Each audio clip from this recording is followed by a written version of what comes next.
భారతీయ cinema పరిశ్రమలో ఓ అరుదైన విజయాన్ని సాధించింది మహావతార్ నరసింహ. ఇది ఒక యానిమేటెడ్ చిత్రం.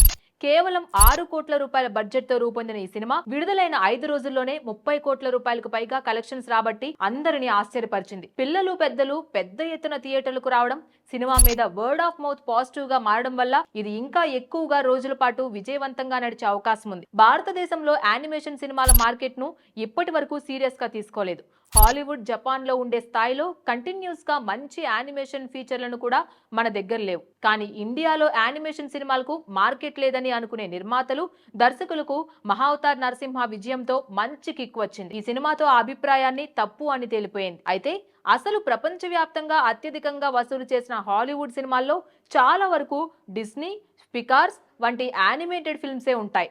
ఈ ఏడాది top 2 English crossing movies mind craft movie మరియు లీలో అండ్ స్టిచ్ రెండూ కూడా యానిమేటెడ్ సినిమాలే. చైనాలో ఈ ఏడాది విడుదలైన నీజా 2 అనే మాండరిన్ యానిమేటెడ్ చిత్రం అక్కడి చరిత్రలోనే టాప్ గ్రాసింగ్ సినిమా అయింది. జపాన్ లో టాప్ 10 గ్రాసింగ్ ఫిల్మ్స్ లో ఎక్కువ భాగం యానిమేషన్ చిత్రాలే ఉన్నాయి.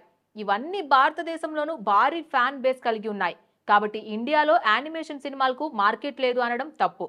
నిజమేంటంటే మనం దీన్ని సమర్థవంతంగా ఎక్స్ప్లోర్ చేయలేకపోయాం. కానీ మహావతార్ నరసింహ విజయంతో ఇప్పుడు దాని దిశగా అడుగులు పడుతున్నాయి.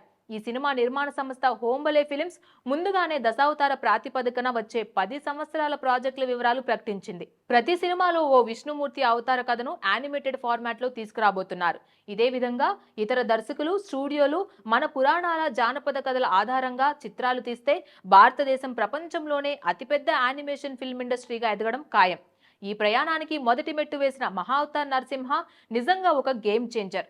ఇకపై భారత యానిమేషన్ సినిమా రంగం ఎలా రూపుదిద్దుకుంటుందో గమనించాల్సిందే. Please subscribe to the channel and download the Politicos app from the links in the description.